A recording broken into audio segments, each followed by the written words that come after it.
cómo Dios bendice a los que le sirven, y estamos ahora hablando de las características.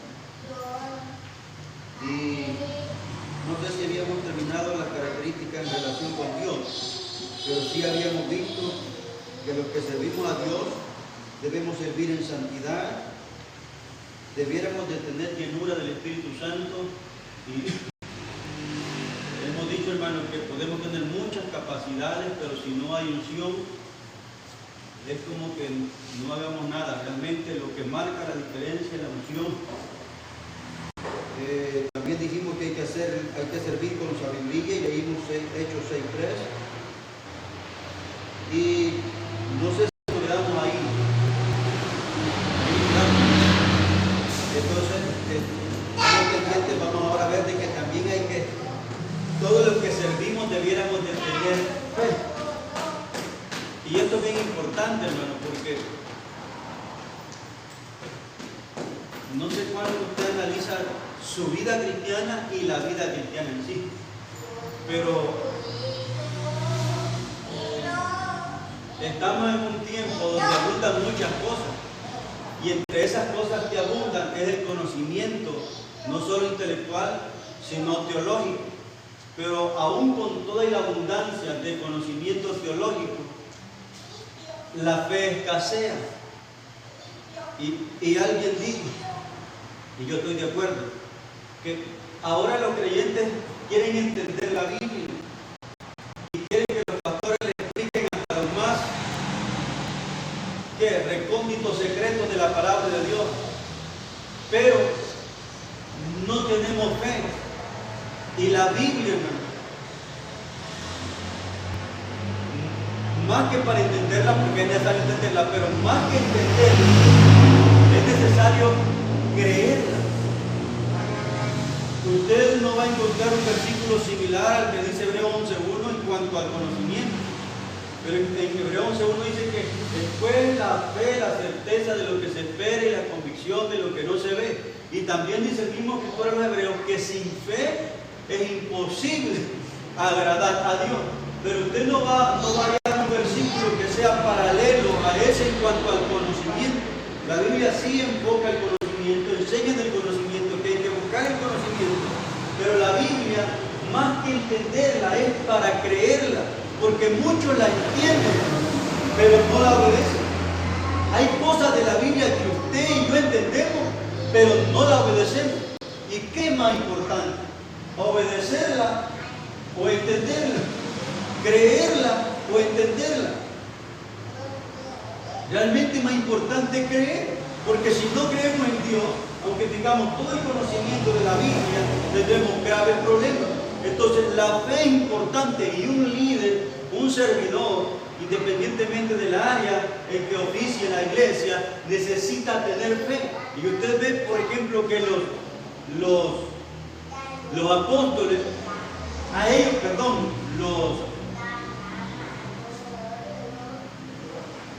los diáconos, eran llenos de fe.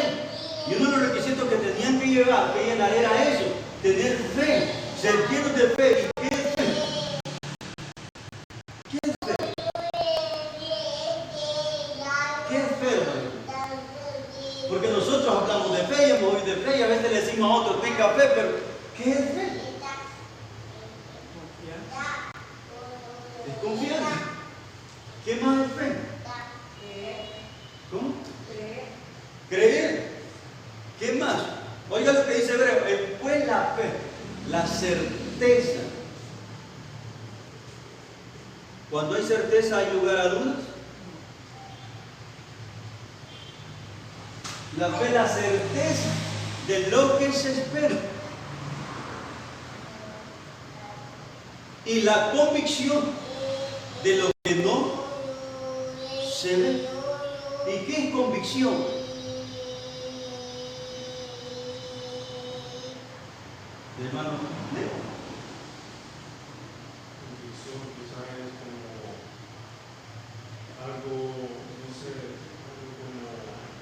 algo que uno espera. No espera. Hermano Carlos. Convicción.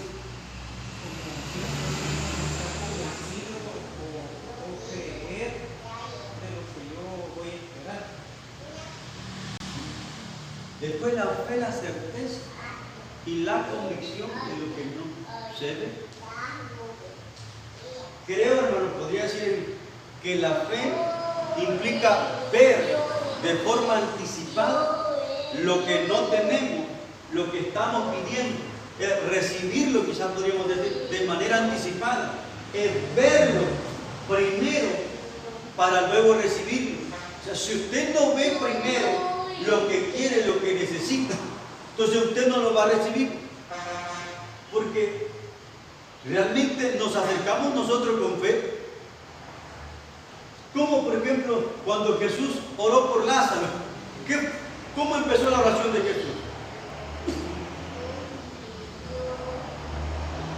¿Cómo empezó la oración de Jesús? Cuando oró por Lázaro, que estaba muerto Lázaro.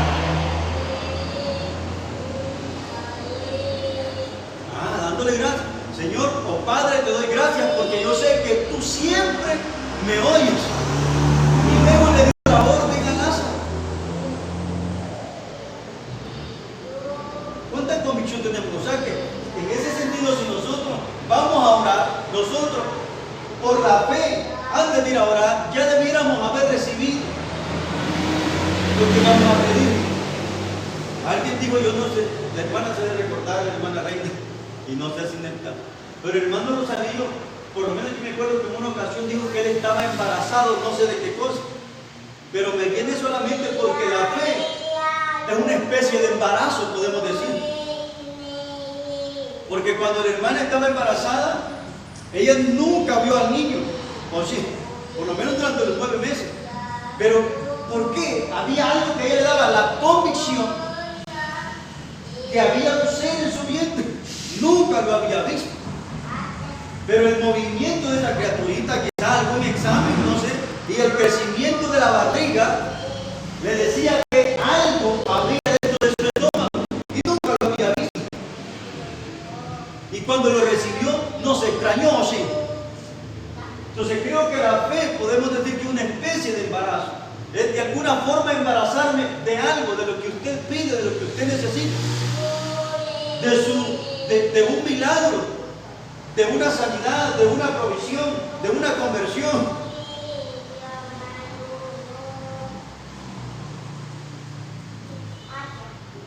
Y eso nos llevaría a darle a Dios gracias antes de recibir las cosas, antes de que mi hijo se convierta, a decirle gracias, Señor, por la conversión de mi hijo, y ver a su hijo ministrando, sirviendo, haciendo algo en la obra del Señor y declarar lo que es siervo del Señor. Esto es fe, pero nosotros ¿cómo hablamos?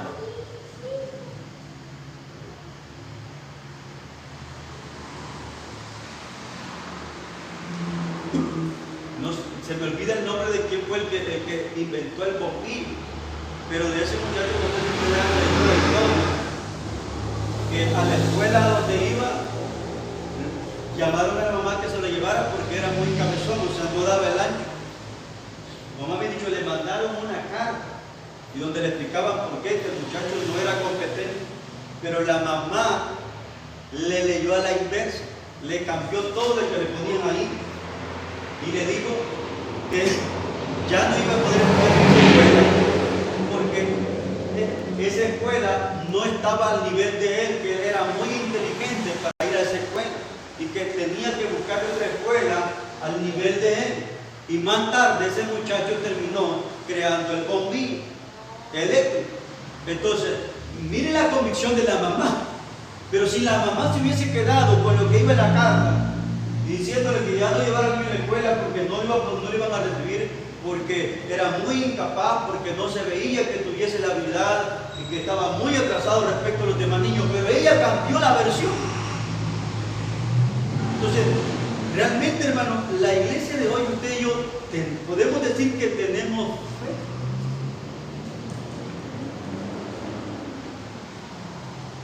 Si la fe es certeza, si la fe es convicción, como dije, la convicción, a la hermana que la pancita le creciera le daba convicción de que había un ser humano dentro de ella. Y la fe dice que es convicción, es lo que nos hace despejar toda duda y estar completamente seguros. Ahora, todos nosotros que servimos debiéramos tener fe. No solo creer en Dios, porque de gente que cree en Dios hoy está lleno el mundo. Santiago dice que hasta los demonios creen y tiemblan. Nosotros creemos en el Dios de la Biblia, ¿sí o no? Creemos en Él, pero estamos persuadidos de Él. ¿Estamos convencidos? ¿O dudamos?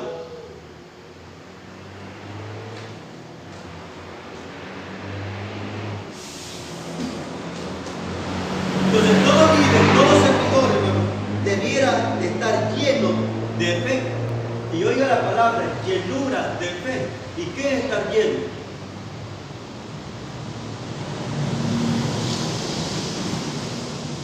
Es cuando ya no hay espacio para otra cosa. Y si le pone algo más, rebaja. Entonces, debemos servir, hermano, y con algunas características, y entre ellas estar llenos de fe, o con fe también, con un espíritu de siervo. Hablar de siervo, de tener un espíritu de siervo, es de tomar la actitud de someternos bajo alguien o bajo algo.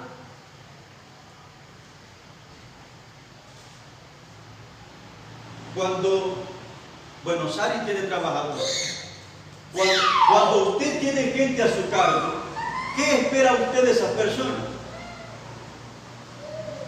¿Que se sometan o que siempre hagan lo que ellos consideran mejor? ¿Sabe? Que se sometan a la directriz que usted da, porque usted da una directriz. Entonces uno espera que las personas se sometan.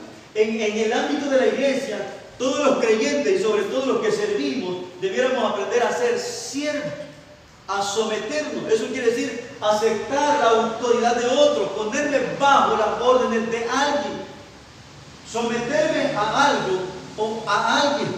Pero ¿cuánto carácter de siervo poseemos nosotros? ¿No es cierto que necesitamos también carácter de siervo en la casa, en el hogar? Porque si tenemos carácter de siervo, no es cuestión de que la esposa nos mande.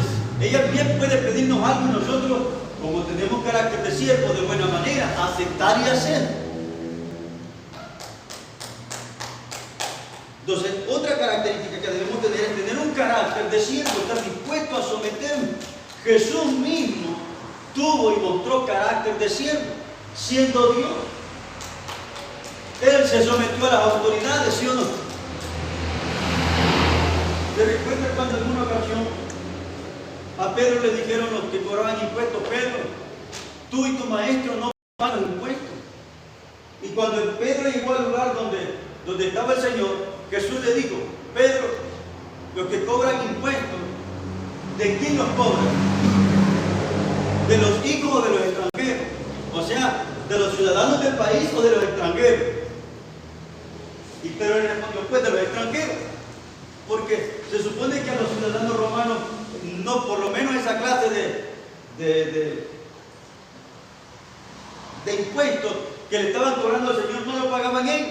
Y por eso Pedro dice: pues de los extranjeros. Pues bien han dicho, pero oiga, para no darles que hablar a los que cobran impuestos, vete al lago y el primer pescado que haya, abre el hocico y ahí vas a hallar un estatero, y ve y paga las 4 dracmas. Un estatero equivalía a 4 dracmas. Ve y paga los impuestos por ti y por mí. El Señor pudo haber no dado, no haberlo pagado, porque ellos, según la misma ley de Roma, estaban exentos de pagar. Pero como la tenían en contra del maestro, y el Señor, oiga lo que dice, pero para no darles qué hablar, si nosotros pensáramos así y pensáramos en los demás antes que nosotros, y aprendiéramos a someternos antes que mostrar un espíritu de soberbia, ¿no cree que daríamos mejores frutos, hermano? Y que seríamos diferentes, y que el agrado que tendríamos de Dios fuera mayor, y que el concepto que el mundo tiene de la iglesia sería distinto.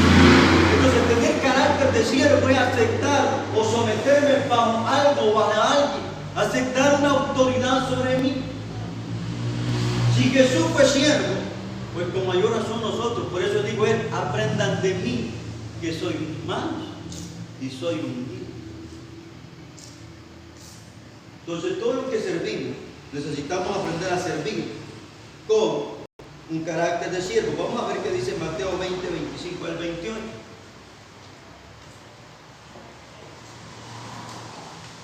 ¿Lo tiene, hermano?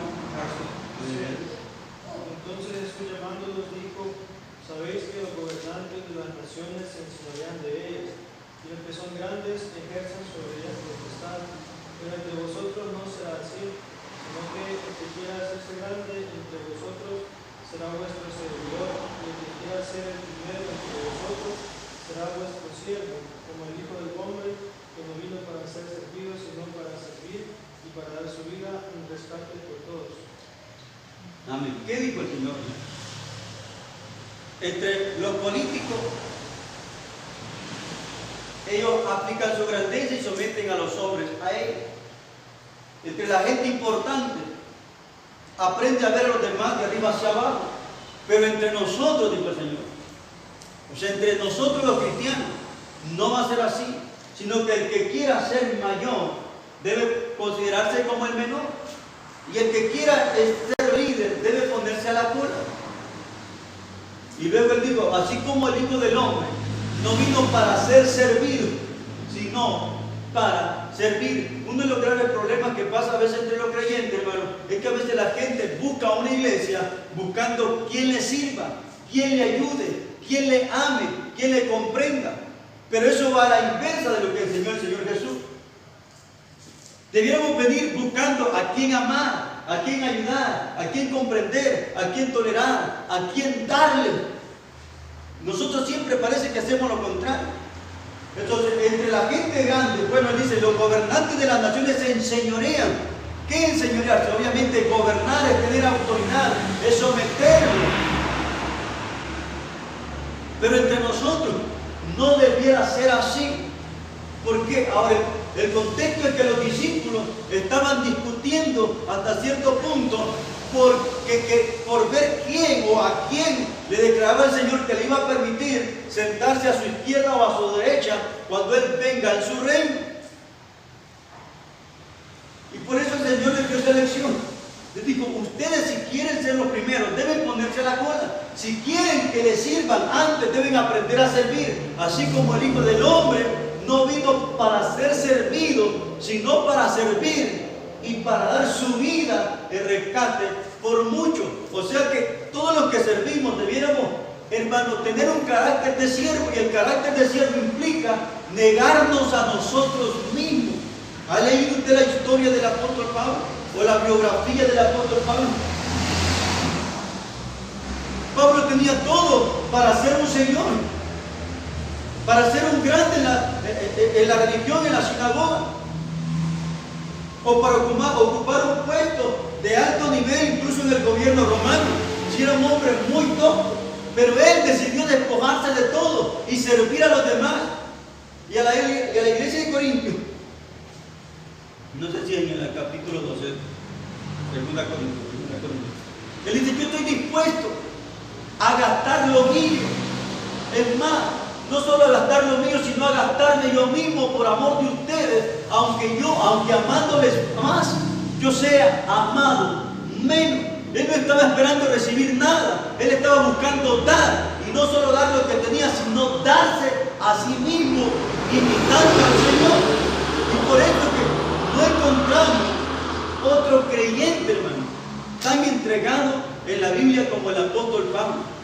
Y por lo menos yo en la vida tampoco lo he conocido. Ahora, si tan solo limitáramos en un 10% nosotros, ¿con qué facilidad nos sometemos? Porque el orgullo, ¿cómo nos cuesta someternos? Hace que nos cueste someternos y aceptar autoridades. Y sobre todo, cuando a quien se le delega la autoridad es alguien con quien yo no estoy de acuerdo, o es alguien con que no comparto ciertos conceptos.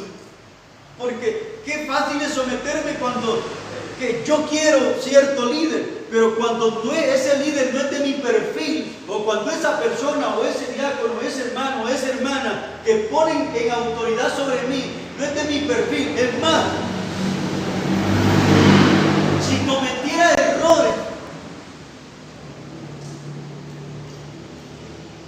lo sometería. Porque qué ejemplo el de David respecto de Saúl. Cuando Saúl lo estaba persiguiendo para matarlo, y a David Dios ya lo había ungido para ser rey.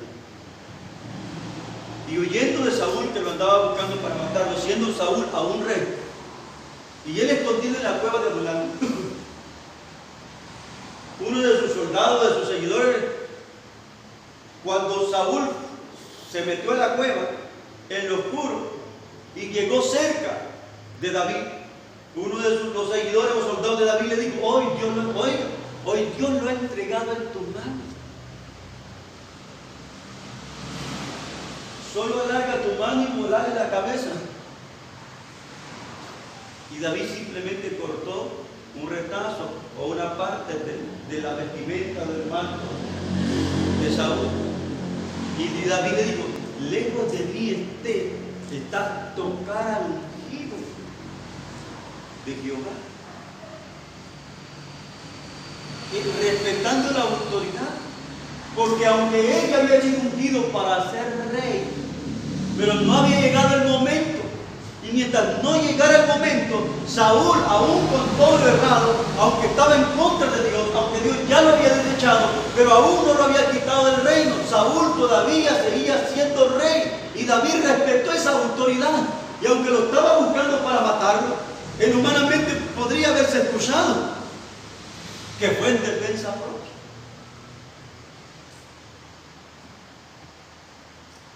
Pero respetó la autoridad delegada sobre un hombre que andaba trastornado, que estaba mal, que se había apartado de Dios y que incluso Dios ya lo había desechado, y por eso había ungido ya a David para ser rey. ¿Qué hubiésemos hecho nosotros en el caso de Saúl con todos los elementos que acabo de mencionar?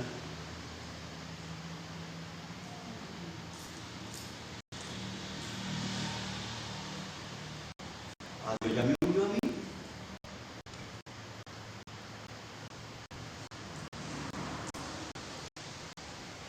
¿Le hubiéramos volado la cabeza a Saúl?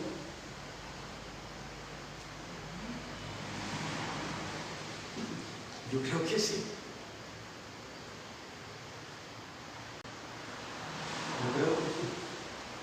Qué respeto a la autoridad. Y digo así porque qué perdido, qué errado estaba Saúl.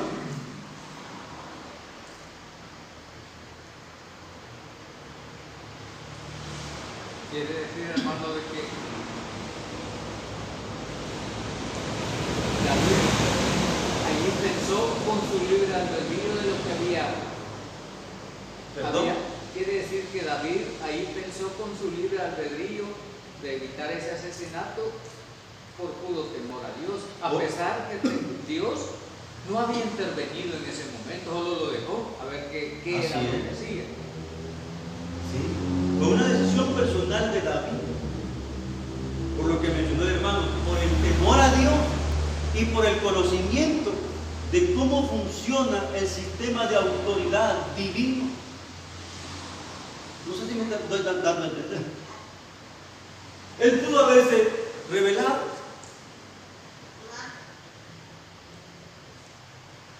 Luego en otra ocasión, pues usted ya sabe que tuvo otra oportunidad de quitarle la vida. Y David simplemente tomó la lanza y la vasija o el cántaro con agua. Y se fue a un montecito. Ya de algo de mañana le gritó a Abner y le dijo: así es como proteges a tu rey. Y no le creía y le dijo: busca tu lanza. Y luego le enseñó: aquí tu lanza y aquí tu cántaro con agua. Dios te entregó en mis manos, y si hubiera querido te hubiera quitado la vida. Pero lejos de mí esté hacer tal cosa. Y luego eso le baja la soberbia a David, a Saúl. Le dijo: más justo eres tú que yo, hijo mío. Y le prometió no volver a perseguirlo. Pero vuelvo al caso, la sujeción, hermano. Porque repito, es bien fácil someterme a alguien cuando también es un excelente siervo, una gran sierva del Señor, y todo bien, y yo estoy de acuerdo con él o con ella, y aún así a veces nos cuesta. Pero imagínense que ya Dios lo haya desechado y que todo lo haga al revés.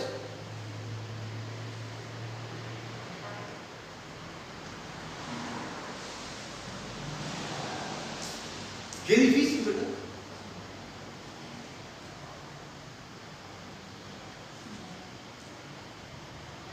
¿Cuántos se equivocaron los romanos? ¿Cuántos se equivocaron los judíos? ¿Cuántos se equivocaron los religiosos? Y Jesús, siendo Dios, se sometió a ellos y aceptó la autoridad de ellos, equivocada, pero la aceptó.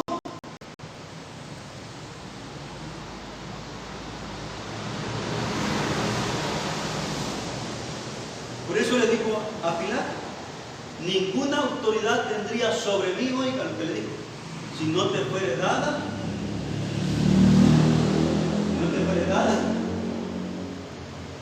de arriba. O sea que nadie puede ejercer autoridad, hermano, si de arriba no se le da.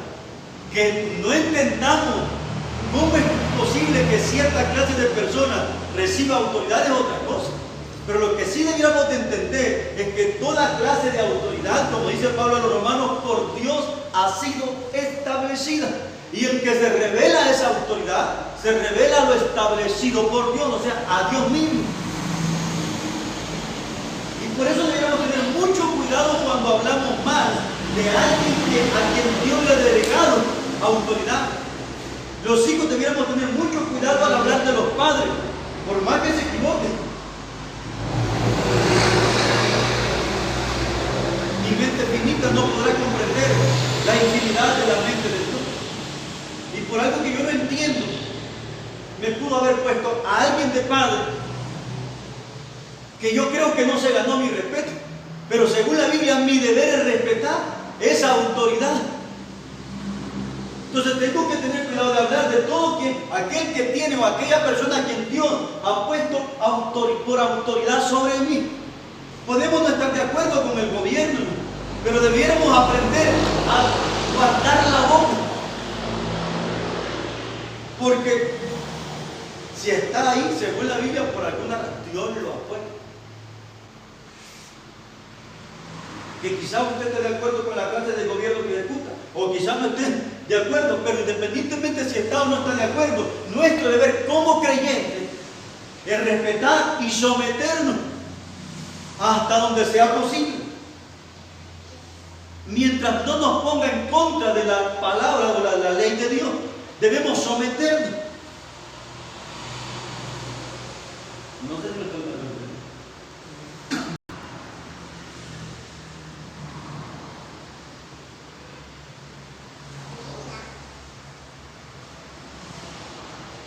Entonces debemos aprender a ser sujetos. Por alguna razón que no logramos entender, porque hay cosas que uno se pregunta. Porque si uno analiza, mi conclusión es que no hay gobernantes justos, todos son perversos y corrompidos. Porque uno ve las noticias de un país, de otro, de otro, de otro, de otro, y al fin y al cabo no hay ni siquiera destello de honestidad de los gobernantes.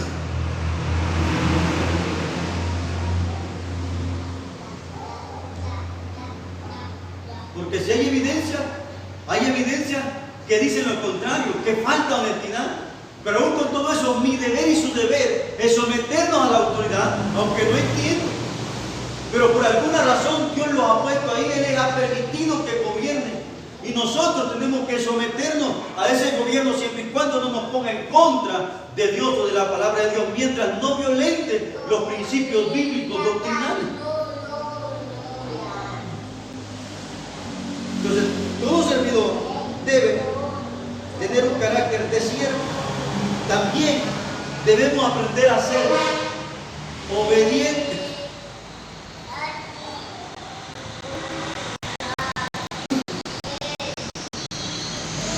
También debemos aprender a ser obedientes. En 1 Samuel 15:22, volvemos al caso de Saúl. Saúl ya había sido desechado por Dios. Y Dios le había dado una orden a través del profeta de ir y destruir a Amalek. Y destruir todo, personas y animales. Pero Saúl fue insubordinado y dejó vivo al rey Agag, no me recuerdo. O Agag. Y los animales más gordos. La orden era aniquila todo, personas y animales. Y en un momento parece que Samuel llegó como para verificar que se había hecho lo que Dios había mandado a través de él. Y cuando está hablando con Saúl y le dice, ¿hiciste todo lo que te mandó el Señor? Sí. Pero de repente empezaron a oírse los balidos de vacas y ovejas. Y pregunta a Samuel, ¿y qué es este balido de vacas que oigo? Dice Samuel, es que dejé los animales más gordos para el sacrificio al Señor. Y al rey también lo llevaba.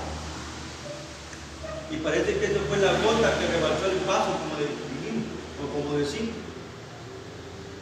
Y Dios se desagradó tanto, y Samuel le dijo, o Dios a través de Samuel le pregunta, ¿de verdad se complace Dios tanto en los sacrificios y víctimas como que se obedezca a las palabras de Jehová?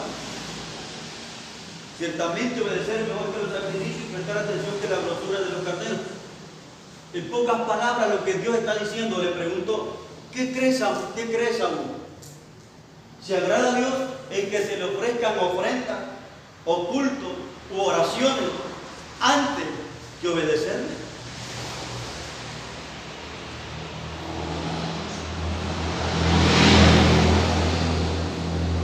Y él mismo le respondió antes de oír la de Saúl y le dijo, no, ciertamente es mejor obedecer que ir o pasar metido todos los días en el templo. No sé si me estoy dando entender. No está diciendo que es malo venir al templo, porque la misma Biblia enseña que hay que congregarnos todos los días.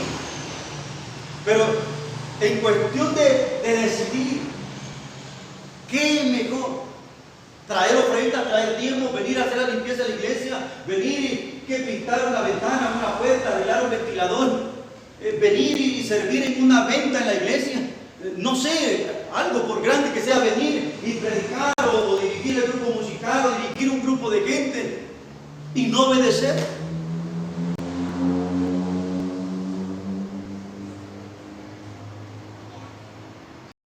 Antes que cualquier cosa, antes que ofrendar, antes que barrer, antes que reparar un ventilador, antes que predicar, que dar un sermón, antes que dar una enseñanza, antes que dar un discipulado, antes de hacer cualquier cosa,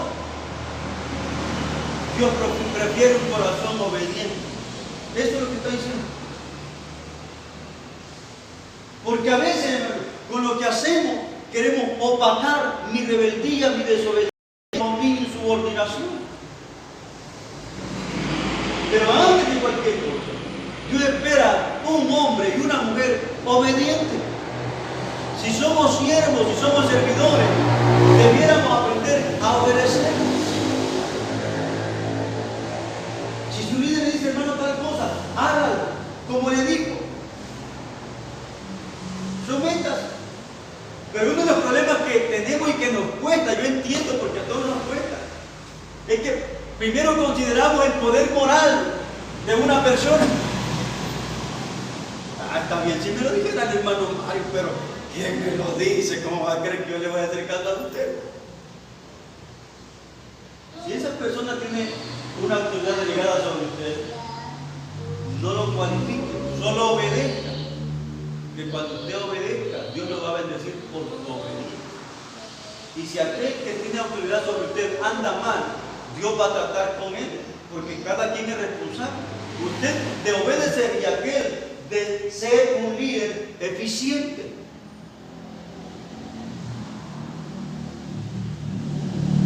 Bueno, es como los hijos a los padres. ¿Cuántos hijos le han sacado chivas al suelo a los padres con tal de no obedecerle y no le obedecen? excusándose en los errores de los padres, pero eso no es argumento respecto de Dios. Igual que el error de un líder no es argumento para no obedecerle. Dios no te lo va a tomar por argumento.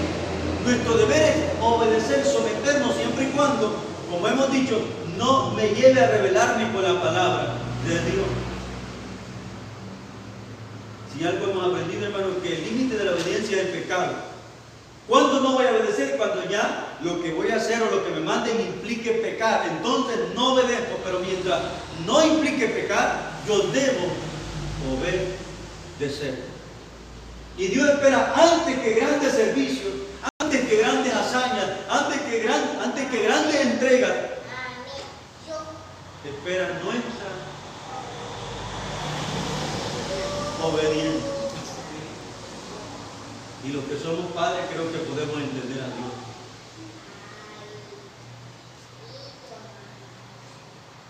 Que en vez de que mi hijo aparezca con algo ahí, con una buena comida o no sé,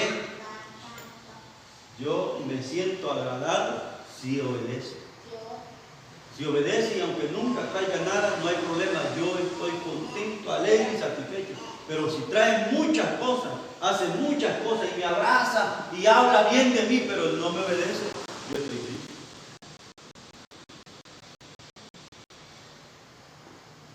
Y a veces, hermanos, queremos ocultar nuestra insubordinación con lo que damos o con lo que hacemos para Dios.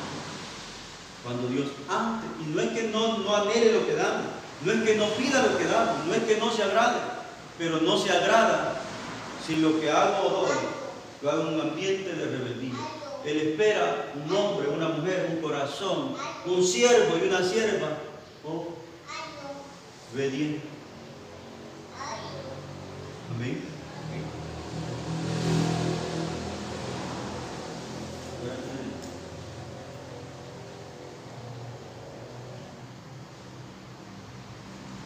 Siguiente, hermano. Todo servidor debiera tener una vida devocional. Eso implica, señor hermano, profunda oración, ayuno y estudio de la palabra. Una vida de devoción. Dije el lunes y el otro discipulado que uno de los problemas nuestros es que no tenemos relación con Dios. Y hablamos con ellos de la visión que debe tener un líder. Y que la visión en la iglesia no debiera ser mi visión.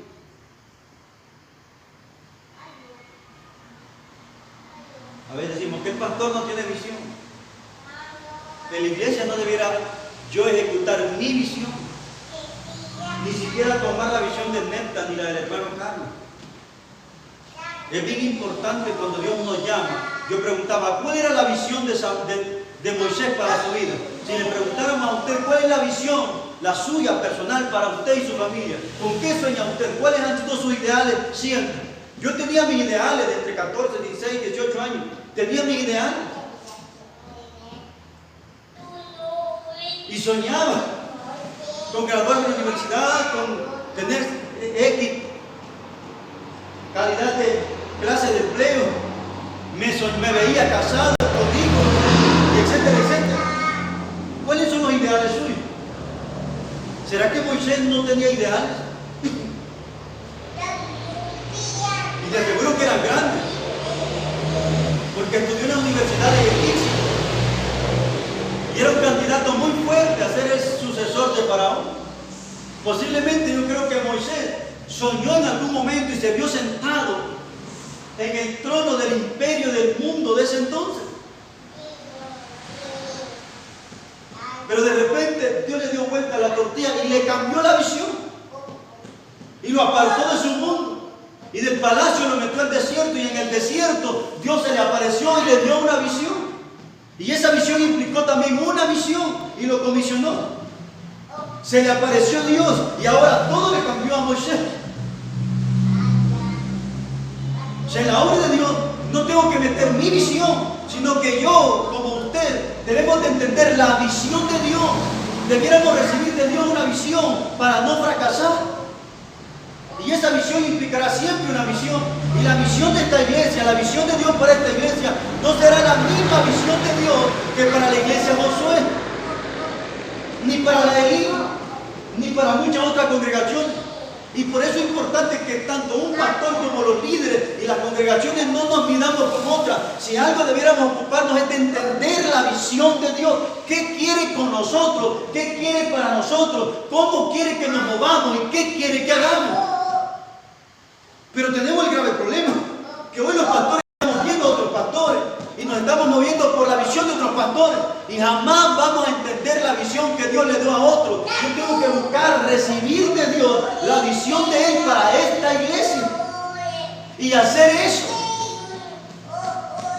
Eso pasó con Moisés. Y por lo general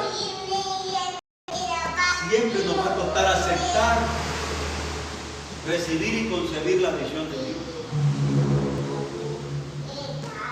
¿Le fue fácil a Moisés? ¿Le fue fácil a Moisés?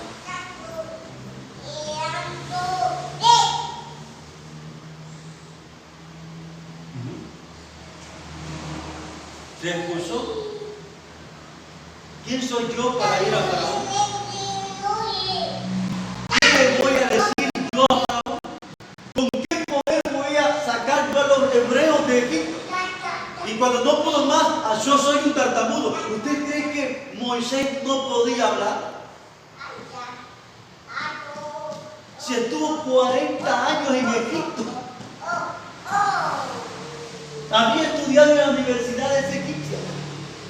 Y se había rozado con gente de alto nivel social, filosófico, económico, etcétera, etcétera. ¿Usted cree que Moisés era de pocas palabras? Pero él siempre se puso y se puso y se puso. Pero ¿cuál fue la gran visión de Dios? Mire, hermano, por lo general usted va a la Biblia. La visión que Dios tiene, el propósito que Dios tiene, siempre no es difícil de entender. Es difícil de obedecer.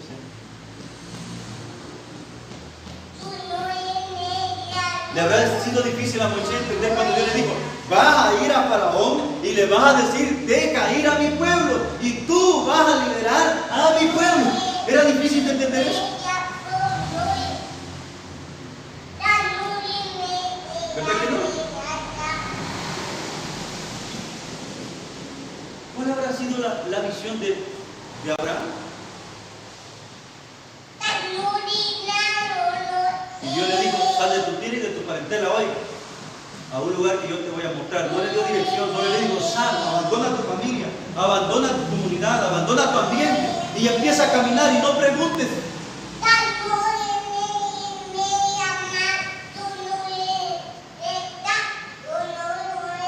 ¿Cuál fue la gran, lo que hemos dicho, cuál fue la gran hazaña de Abraham? La Biblia dice que le creyó a Dios. Esto contrasta con lo que dijimos al principio, que nosotros queremos entender la Biblia, pero no confiamos en Dios, en el Dios de la Biblia. Y la Biblia, más que entenderla, está hecha para creerla y obedecerla. Abraham no cuestionó a Dios, simplemente obedeció. Y por eso dice la Biblia: le creyó Abraham a Dios y le fue contado por justicia. Volvemos a la pregunta: ¿cuánto creemos nosotros en Dios? ¿O cuánto le creemos? Y le creyó Abraham a Dios. Porque hoy medio mundo cree en Dios, pero ¿cuánto le creemos a Dios?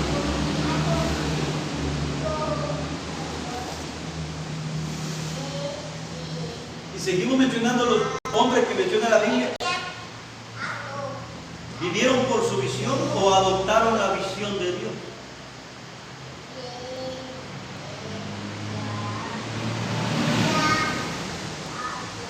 ¿Sabe cuál es uno de nuestros graves problemas? Es que hacemos la obra de Dios según nuestra propia perspectiva.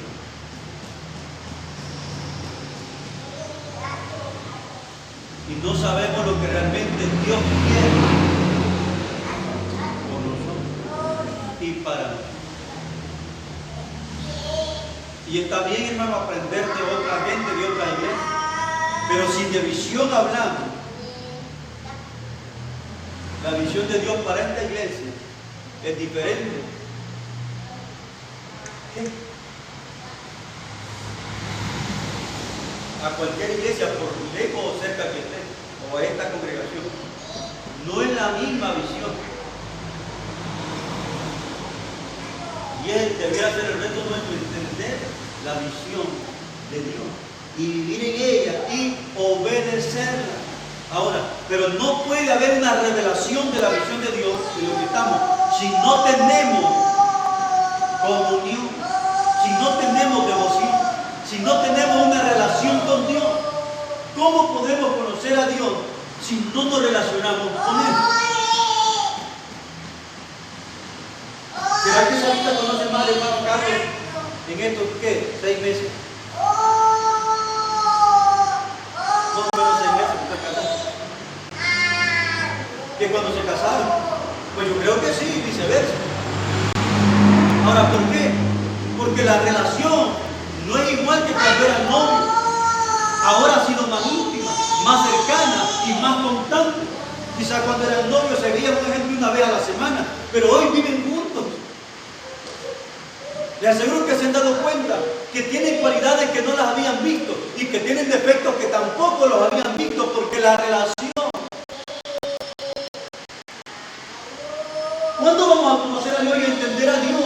Por lo menos al nivel de lo que Dios quiere que entendamos. Cuando tengamos una relación con Él, no puede haber revelación sin relación. Y la pregunta es, ¿cuánta devoción tenemos? ¿Cuánto oramos? ¿Cuánto ayunamos? ¿Cuánto leemos la palabra? ¿Con qué actitud nos congregamos?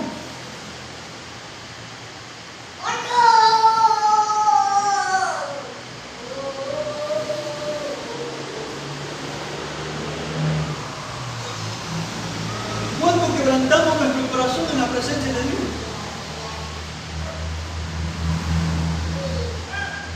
Hermanos, los corazones están secos.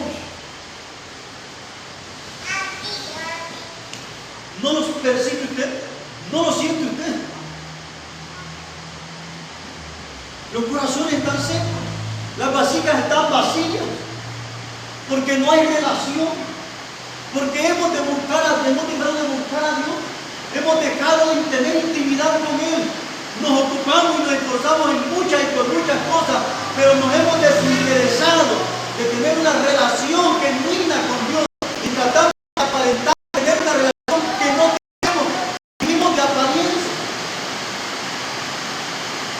Y eso se nota en nuestro diario vivir.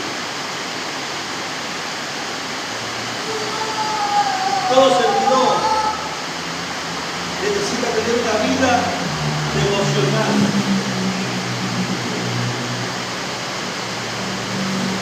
Vamos a leer Isaías 58. Bueno, lo lee usted en su casa, todo el capítulo. Usted va a encontrar que en ese capítulo Dios censura a Israel, porque Israel estaba haciendo ayuno y estaba buscando a Dios. Pero Dios les habla del verdadero ayuno. Cuando vamos a leer del 1 al 5, para que vean que aún con todo ese ayuno y su búsqueda, Dios lo cataloga como rebelde. ¿Qué dice, hermano?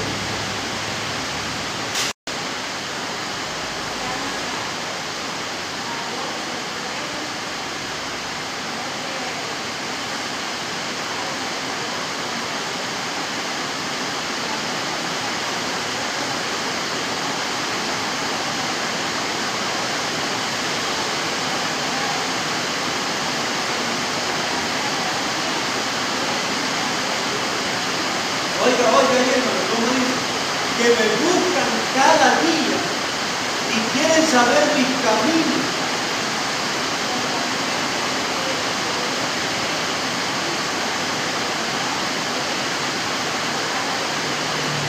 ¿Como gente qué? Como gente que busca justicia. Entonces, ellos aparentaban ser justos. Y parecían y no les catalogaban como justos, pero realmente no eran justos. Aunque lo que es difícil, que Dios le dice a Isaías, proclama, denuncia vos en fuego el pecado de ellos. Y eso no es tan fácil, anunciar el pecado, señalar el pecado a la gente. Ahora ellos tenían un autoconcepto de justicia, pero para Dios no eran justos. ¿Qué significa?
Yo he ayunado, he orado y Dios no me responde.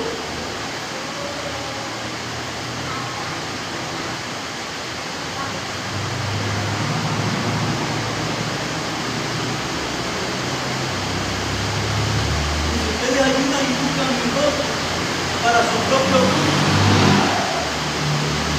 buscan su propio bien y tenían religión, ayunaban, luego le reclamaban a Dios que Dios no los atendía y casi le llamaban a Dios injusto porque ellos estaban orando y ayunando y Dios no atendía la oración de ellos. Pero si usted sigue leyendo, usted va a ver la descripción que Dios hace de los pecados de ellos, de cómo vivían, y por eso Dios no los atendía, aunque ayunaban y oraban. Y esa frase parece criada hoy. ¿Cuántas veces dice, es que yo oro, es que yo hago esto y Dios no me contesta a mí? Como que dice, Dios es malo. Porque no conocemos a Dios, porque no tenemos relación con Dios, tenemos una religión, una ortodoxia, pero no tenemos una relación con Dios. Tanto así que cuando hacemos algo que a Dios no le agrada, no nos damos cuenta. Y si sabemos que algo a Dios le agrada, lo pasamos por alto y vivimos según nuestros propios preceptos. Y Dios está desagradado. Cuando Dios está desagradado, es igual a cuando un padre está rotundamente desagradado por el hijo. El hijo puede ser rico y perico, pero mientras no obedezca, papá estará desagradado y no se alegrará ni atenderá al hijo. Entonces necesitamos protegernos del Señor y tener una buena relación. Y luego les hace una descripción del ayuno que Él espera. Y al final les dice, cuando ustedes hagan esto, ustedes van a resplandecer como la luz del alba. Y su justicia será tu... Vamos a leer.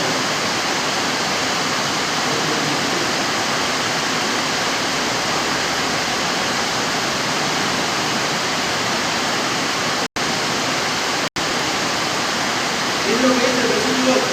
Entonces nacerá tu luz como el alma y tu salvación se dejará, oiga hermano, mire, y tu salvación se dejará ver pronto. Cuando vivamos el evangelio que Dios quiere que vivamos, cuando ayunemos como Dios quiere que vivamos, cuando oramos como Dios quiere que oremos. No es solo cuestión de orar y ayunar, hay que saber cómo orar, cómo ayunar y cómo vivir. El ayuno y la oración deben ir de la mano de una vida cristiana ejemplar. Luego él dice, entonces nacerá tu luz como el alma. ¿Qué es el agua? Porque si no entendemos que eso no vamos a entender el misterio.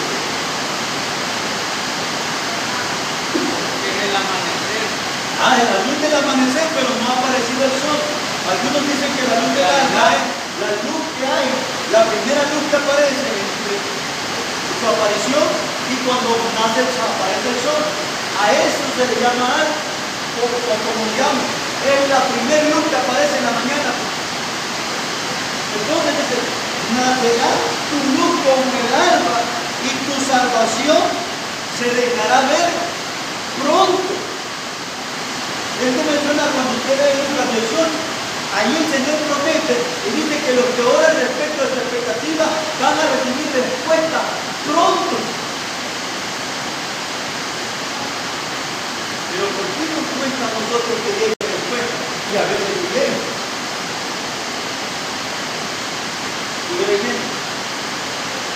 E irá tu justicia, esto es lo que quería decir, e irá tu justicia delante de ti. E irá tu justicia delante de ti, y la gloria de Jehová será tu retaguardia. ¿Qué es lo que va adelante? ¿Qué es lo que se llama vanguardia? Y la retaguardia es lo que viene atrás. Si hablamos de los militares, la vanguardia son los soldados que van abriendo brechas.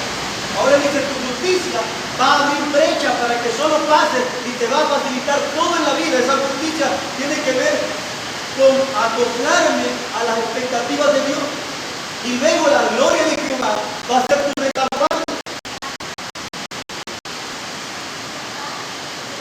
¿Pero por qué? ¿Cuándo vamos a vivir así? Cuando tengamos una relación. No podemos vivir de esa manera, hermano, si no desarrollamos una relación con Dios. Necesitamos tener una relación y no puede haber relación sin oración.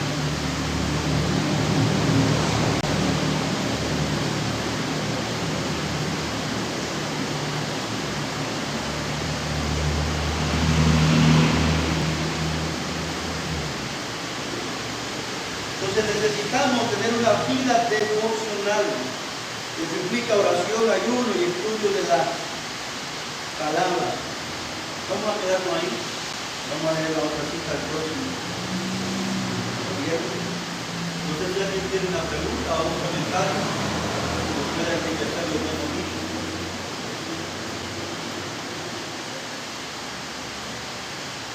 ¿Todo claro? Hermana Carolina, ¿qué?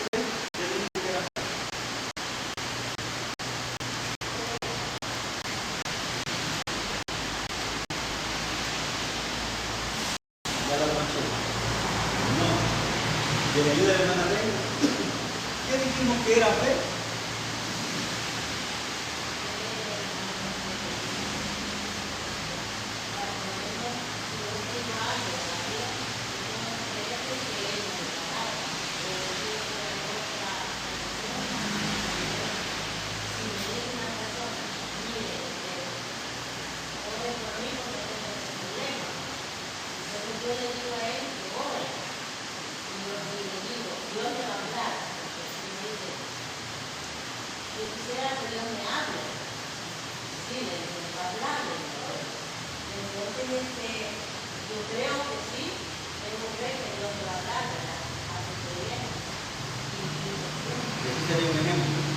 ¿Qué dijimos que fe, hermano? Moreno. Era como recibir anticipadamente lo que nosotros ya hemos pedido. Es recibir de manera anticipada lo que estamos pidiendo, es verlo. Dijimos que de alguna manera es como estar embarazado y hicimos referencia a que el hermano Rosalío algunas veces dijo que estaba embarazado de algo. Entonces, y dijimos que como la hermana Gloria cuando, digamos, por primera vez tenía a su niño o su niña ahí, nunca lo había visto, nunca lo había visto, pero había algo que le evidenciaba que había algo ahí, y eso le daba la convicción de que había una criaturita dentro de él. Entonces, tener fe es como estar embarazado, es tener la convicción, la certeza, recibir de manera anticipada en mi corazón, en mi mente o en mi espíritu lo que voy a recibir mañana después de estar orando. Y si hablamos de convicción y certeza, no hay síndrome de duda, porque el que duda dice que es semejante a la obra de Dios. no vamos a recibir nada si dudamos. Y dijimos que la palabra de Dios, antes que ser entendida, es para ser creída y obedecida. Los grandes hombres de Dios no buscaron entender, solo obedecieron